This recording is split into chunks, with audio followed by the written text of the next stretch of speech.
निकलना पड़ना है, तो उसी तरीके से निकलना पड़ना है जिस तरीके से जब ये हुकूमत हमारी को भेजा गया था तो अगले दिन लाखों करोड़ों की तादाद में आवाम बाहर आई थी पूरे पाकिस्तान के अंदर, जिसका मुझे मेरा ख्याल बताने की जरूरत नहीं, सबको याद है। आपको वो रिपीट करना पड़ना अपने लिए, हमारे लिए नहीं, अपने लिए, क्योंकि तकलीफ ये सबकी साझी है, इसमें एफर्ट भी साझी करनी पड़नी है। तो इसलिए कोशिश करें कि अब आप आज शाम 9 बजे का टाइम है, सब निकले पाकिस्तान में, हर जगह पर निकलें, जो जो पूरा स्केड्यूल दिया हुआ है। लाहौर में लिबर्टी मार्केट है, शारा कायदीन कराची के अंदर है, F9 पार्क इस्लामाबाद के अंदर है, हश्त नगरी गेट जो है वो पेशावर के अंदर है, इसी तरीके से तमाम घंटा चौक घंटाघर फैसलाबाद के अंदर है। हर जगह की जगह आपको बताई हुई है। आज शाम आप सब निकलेंगे, इकट्ठे होकर जोर मारेंगे तो ये फंसा हुआ गड्ढा, ये फंसी हुई ट्राली, एक खूद विच गया खोता बाहर निकलेगा। अब मैं दूसरी बातें करता हूं। इनका एक भोलू पहलवान है, अक्सर सच बोल, दो है बुनियादी तौर पे, दो है, माजरत चाहता हूं। एक वो हुसैन नवाज है और एक हमारा खुर्रम दस्तगीर है। अगर इनका खाना खाने से पहले इंटरव्यू लें तो उस टाइम इनकी बात और होती है। अगर इन्होंने रज के खाना खाया हो तो उस तो बाद इन्होंने सूकर चढ़ दिए, वो खाने के बाद आपको पता है जो चढ़ती है, इन्होंने वो सूकर इसलिए कि जितनी तादाद खाना खाते ने उसके फिर सूकर ही चढ़ दी है, इन्होंने सूकर चढ़ दी, फिर इन्होंने समझ नहीं आती गल किड़ी कर रहे हैं। सो खुर्रम दस्तगीर साहब अपने भोलपन में या जो अनाज को उन्होंने कल नुकसान पहुंचाया हुआ था उस वजह से वो सारी बात ही खोल के कर गए। बात वो क्या कर गए, और बात कर गए कि हमें शौक नहीं था, हमें पता था हालात बड़े मुश्किल हैं, हमें पता था हम नहीं संभाल सकेंगे। अपने मुंह से कहा, ये मैं नहीं कह रहा, उनका वीडियो है, चला दें। उन्होंने कहा हम कोई यहां पर बेहतरी करने नहीं आए थे, रिफॉर्म्स करने नहीं आए थे, हुकूमत सही तरीके से चलाने नहीं आए थे। असल में इमरान खान 100 नए जज लगाने लगा था।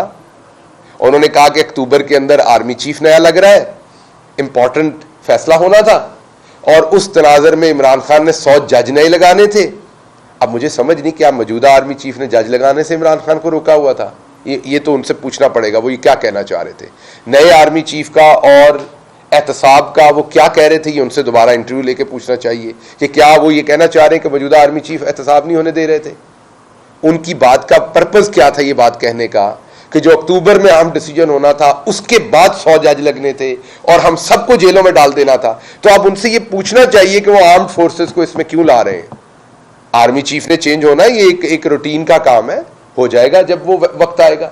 अब ये सिटिंग वजीर कह रहे हैं कि आर्मी चीफ ने चेंज होना था, उसके बाद इमरान खान ने 100 जज लगाने थे, और हम पे तो आपको पता ही है केसेस हैं, तो हमने अंदर हो जाना था। तो अब आपको ये तो समझ आ गई कि ये चोर सारे जो हैं, इन्हें पता था कि इमरान खान अब इनके करीब पहुंच गया है। इन्होंने ये ऐसा सिस्टम बनाया हुआ था जिसमें ये एहतसाब नहीं होने दे रहे थे, और अपने मुंह से मान गया वो। तो अब जब के एहतसाब होने जा रहा था, बिल्कुल करीब था, तो उन्होंने कहा इस हुकूमत को उल्टा दो बैरूनी साजिश के साथ मिलकर। तो अब खुर्रम दस्तगीर के इस मानने के बाद साइफर की हकीकत तो पहले ही सबके सामने है। अब उसकी वजह, जब कोई किसी को कत्ल करता है ना, तो उसकी इंटेंट, वजह कत्ल पहले मालूम की जाती कि इसने क्यों कत्ल किया होगा। इंटेंट फाइंड आउट करनी बड़ी इंपॉर्टेंट होती है। इंटेंट कल मान गया खुर्रम दस्तगीर, आला कत्ल जो है वो पहले से साइफर की सूरत में बरामद हो चुका है। जितने करैक्टर हैं वो सारे आपको लोटों की शक्ल में मौजूद हैं, और कल आखिरी कड़ी जो थी वो इंटेंट थी, वो भी जोड़ दी गई खुर्रम दस्तगीर की तरफ से। तो अब ये बात बिल्कुल क्लियर हो गई कि ये लोग, ये चोर इसके पीछे थे, और ये सब कुछ चोरी बचाने के लिए किया गया है। इनकी हालत वो है कि जैसे एक चलती मशीन में कोई शैतान बच्चा शहबाज शरीफ की तरह का, जिसने घर में ये रोब बनाया हो कि मैं बहुत अच्छा एडमिनिस्ट्रेटर हूं, मैं बड़े अच्छे कपड़े सीता हूं, वो चलती मशीन में हाथ दे तो क्या करते हैं भला? चलती मशीन में को हाथ दे तो जी क्या करते हैं? पहले मशीन बंद करते हैं, फिर उसका हाथ निकालते हैं, और फिर 2 कानों पे देते हैं, और उसको कहते हैं चलती मशीन जो उंगली नहीं दे दी। सो इन बेशर्मों ने भी चलती हुकूमत में उंगली दी है।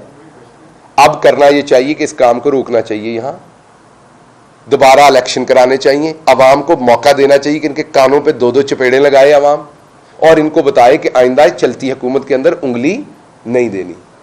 तो इसलिए ये शोभदाबाज थे, सिर्फ और सिर्फ ये वो एक इन्होंने इश्तिहारों के थ्रू अपने बूथे लगा लगा के बाथरूमों के ऊपर, हर जगह के ऊपर वो आप करवाने जाते हो। आपको पता है MRI मशीन जो है ना, उसके अंदर आप जाते हैं तो वैसे ही थोड़ा खौफ आता है, क्योंकि वो अंदर बंद होती है, उसके अंदर आप जाते हैं। मुझे याद है पंजाब के अंदर जहां जहां MRI मशीन, वो जो आप अंदर जाते हो, शहबाज शरीफ ने अंदर अपनी तस्वीर कम वक्त में लगाई हुई। मीन जहां आपको 15-20 मिनट लेटना है ऐसे सीधा, और आपको ऊपर वो मशीन की छत नजर आती, उधर इसने अपना बूथा लगाया हुआ है, ताकि कोई मरीज जो है वो अपना आराम से इलाज भी ना करवा सके, टेस्ट भी ना करवा सके इनकी चेहरे देखे बगैर। इनकी हालत वो है कि जैसे एक छोटा सा आपको चुटकुला सुना देता हूं जो इन पे फिट आता है। इनकी हालत ये है कि एक बंदा था इनकी तरह का फ्राडिया, जिसने एक जहर निकला हुआ सांप पाला हुआ था। वो खुद ही लोगों के घरों में सांप छोड़ देता था, और उसके बाद कहता था मैं बीन बजाता हूं, 500 रुपया लूंगा और सांप पकड़ लूंगा। ऐसे ही एक घर में उसने जाके सांप छोड़ दिया। उन्होंने कहा अच्छा जी बजाएं बीन, 500 रुपया देंगे। बीन बजाई तो 2 सांप निकल आए, एक उसका अपना था, एक कहीं और से निकल आया। अब वो देखे, घर वाले कहते हैं सांप पकड़ो, तो उसको अब पता था कि उसमें तो जहर होगा। अब वो तो फ्रॉडिया था, वो को असल ऐसा बंदा तो था ना, कारीगर तो था नहीं। तो उसने फिर खसियाना सा मुंह बना के ना, ये ख्वाजे आसिफ जैसा खसियाना सा मुंह बना के उन्हें कहा जी तुसी अपना फड़ो, मैं अपना फड़दा है। ये हम बेशरम कह रहे ने अवाम नू कि ये जो जितने PDM के 11 प्लेयर है ना, ये एक दूसरे को बेशरम बैठ के कमरे में कहते हैं तुसी अपना सब पढ़ो, असी अपना पढ़ दें, क्योंकि इन सबको अब अपनी अपनी पड़ी हुई है, क्योंकि इनसे कुछ काबू नहीं आ रहा, ना महंगाई, ना गवर्नेंस, ना दूसरी चीजें। अब तो वो लोटा नूर आलम भी बोल बैठा है कि ये हुकूमत जो है, इसने जो तबाही की है वो कभी नहीं हुई। तो नूर आलम से मेरा सवाल है, आप कहते थे अब महंगाई की वजह से लोटे हुए, अब और महंगाई हुई है, तो आप दोबारा से एक दफा लोटे हो जाए, क्या हर्ज होता है? बेशर्मी एक दफा करो, 10 दफा करो, उससे क्या फर्क पड़ता है? जब एक दफा कर ही ली। तो मेरा मशवरा है कि आप क्योंकि महंगाई की वजह से लोटे हुए थे, तो अब महंगाई और ज्यादा हो गई है, तो एक दफा फिर लोटा होने का मौसम है, तो मेरा ख्याल आप दोबारा से लोटा हो जाए। अगली बात मैंने इनकी करनी है, मैंने आपको बताया ना कि ये वो सांप छोड़ के पकड़ने वाले हैं, पर हुण अपना अपना फंड दे चक्कर च ने। 2 दिन से बारिश हो रही है पूरे मुल्क में। आपको पता है कि उस वजह से बिजली की जो डिमांड है उसमें बहुत ज्यादा कमी है, खपत में कमी है, गर्मी उतनी नहीं लग रही, AC नहीं चल रहे, खाली पंखे के नीचे भी चैन है। तो ये इतने कारीगर हैं कि कल से ट्विटर के ऊपर सर्वे कर रहे हैं कि आपके इलाके में बिजली तो नहीं बंद हो रही। ये 2 दिन दोबारा धूप निकलने दें, आपकी करतूत सामने आ जानी है। ये 2.5 महीने से आवाम को बता रहे हैं कि फ्यूल आ रहा है, फ्यूल हमारे पास नहीं है, फ्यूल मंगवा रहे हैं, और फ्यूल पहुंच जाएगा तो बिजली बंद होना बंद हो जाएगी। मरीख तो मंगवा रहे हो, फिर फ्यूल कितों मंगवा रहे हो? फ्यूल जो आज तक नहीं पहुंच रहा। सो इसलिए ये बुनियादी तौर पर एक फ्रॉड का तरीका वारदात है।